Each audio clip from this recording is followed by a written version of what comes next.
صدر Ebrahim Raisi 3 روزہ دورے پر پاکستان کے پہنچ چکے ہیں اور اس دورے سے بہت زیادہ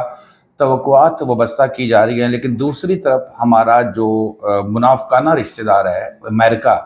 وہ اس پہ اندر ہی اندر ناراض دکھائی دے رہا ہے اور چھپی چھپی دھمکیاں، اس طرح کے الفاظ کہنیاں تین ہوتے سرانیاں نون والا حساب ہے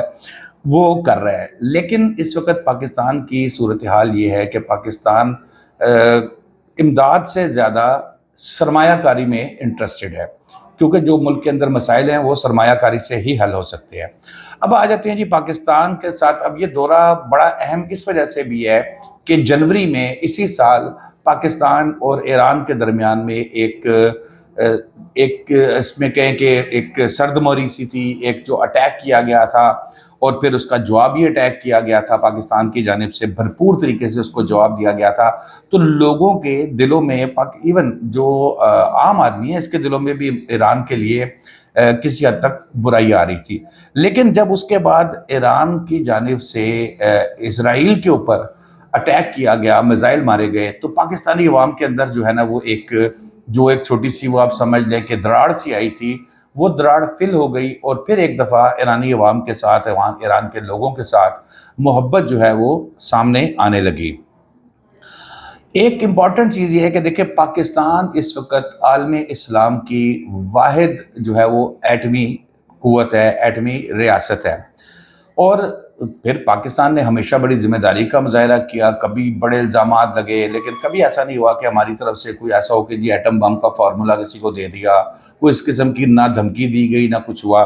لیکن بہرحال پاکستان ایک ایٹمی قوت ہے اور یہ میں سمجھتا ہوں کہ بہت بڑا ایک اعزاز حاصل ہے۔ ایران ہو یا کوئی بھی ملک ہو، وہ چاہتا ہے پاکستان کے ساتھ اچھے مناسب۔ اب پاکستان کے اس کے اپنے اندر تھوڑی سی کمزوری آ جاتی ہے کہ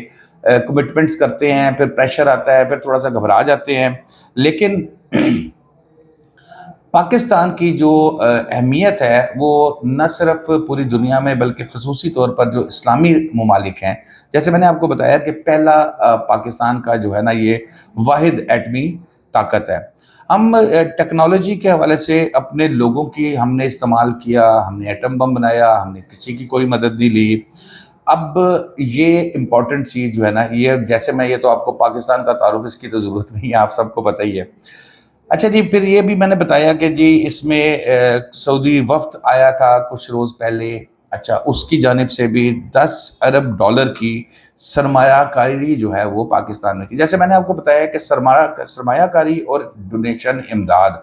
اس میں فرق ہے۔ دینا تو وہ امداد واپس ہوتی ہے، تو کوئی ایسی پکی تھوڑی ہوتی ہے۔ سرمایہ کاری سے یہ ہوتا ہے کہ مواقع بڑھتے ہیں، لوگوں کو، عام آدمی کو روزگار ملتا ہے، انویسٹمنٹ ہوتی ہے، پھر پاکستان اس سے کما سکتا ہے، کما کے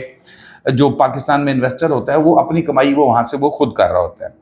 اچھا، اب امریکہ کو ظاہر ہے میں نے آپ کو بتایا کہ تھوڑے سے ناراضگی ہے، پھر اس نے چائنا کو کہا کہ ہم آپ کے اوپر یہ سینکشنز لگا دیں گے، پاکستان کے حوالے سے بھی تھوڑا سا جس میں ٹچ آتا تھا، اور یہ تمام چیزیں انہوں نے کی۔ اچھا، اب یہاں پر ایک طرف تو میں نے آپ کو بتایا کہ جی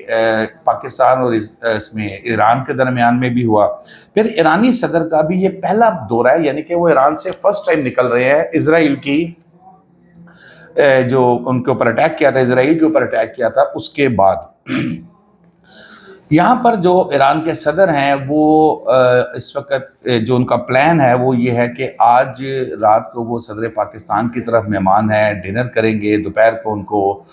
وزیر اعظم کی طرف سے ظہرانہ دیا گیا، اس کے بعد کل وہ لاہور آئیں گے۔ لاہور میں وہ گورنر ہاؤس میں جو ہے وہ گورنر پنجاب اور وزیر اعلیٰ پنجاب مریم نواز صاحبہ سے بھی ملاقات کریں گے۔ اچھا، ایران کا جو وفد آیا ہے اس میں ایک تو ان کی اہلیہ بھی ساتھ ہیں، دوسرا ان کے جو تاجر ہیں وہ، ان کے جو منسٹرز ہیں وہ ساتھ ہیں، اور وہ بڑی اوپن سی چیز ہے کہ انویسٹمنٹ پاکستان کے اندر کرنا چاہ رہے ہیں۔ اور میرے عام آدمی کی حیثیت سے میرے نزدیک تمام چیزیں کے چھوڑ کے اپنے مفاد کو دیکھنا چاہیے پاکستان کے عام آدمی کے لیے۔ اگر ایران پاکستان کے اندر پراپر سرمایہ کاری کی طرف آ جاتا ہے اچھے لیول پہ، تو اس کا جو بینیفٹ ہے، جو اس کے ثمرات ہیں وہ عام آدمی تک پہنچیں گے، جو ایک مسائل کا شکار ہے، روزگار کے مواقع ملیں گے اور بہت سے اس طرح کی چیزیں ہیں۔ ماضی میں آپ کو پتہ ہے کہ پاکستان ایران کے ساتھ ایک گیس پائپ لائن منصوبہ بھی جو بنا 2012 میں یہ منصوبہ جو ہے وہ شروع ہوا، مطلب جو طے پایا ان کا، اور 2014 میں اس پر کام شروع ہونا تھا، لیکن اس وقت 2024 ہو چکی ہے۔ بدقسمتی سے ہم وہیں کھڑے ہیں جہاں پہلے تھے، یعنی کہ اٹ بھی نہیں لائی۔ پاکستان کی طرف سے جو ہے نا وہ بالکل زیرو اس کے اندر کو ورکنگ کی گئی۔ اب اللہ کرے یہ ایرانی صدر کے ساتھ معاہدے ہو رہے ہیں، بات چیت ہو رہی ہے، تو اس گیس پائپ لائن کے اوپر بھی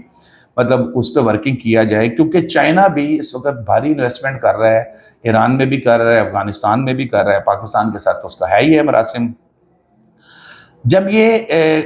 کوئی پرفارمر، میں نے آپ کو بتایا کہ وہاں پر انہوں نے گوادر میں کوئی زمین لینی تھی، وہ زمین کا ٹکڑا تک وہاں پر نہیں لیا گیا، اور اب یہاں پر 10 کے قریب جو اطلاعات ہیں، مفاہمت کی یادداشتیں،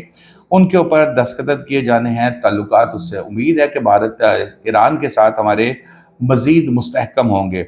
پھر آج ہی کے دن ایک اور بڑی خبر آتی ہے کہ جی اسرائیل کی انٹیلیجنس کے جو میجر جنرل تھے، ہیڈ، انہوں نے استعفیٰ دے دیا، اور انہوں نے کہا کہ 7 اکتوبر کو حماس کے حملے میں جو ناکامی ہے اس کا انہوں نے اعتراف کیا، اور 250 سے زیادہ اس میں اسرائیلی جو ہے وہ مارے گئے تھے۔ تو دوستو اب تک کے لیے اتنا ہی۔ شاداب ریاض کو اجازت دیجیے، اللہ حافظ۔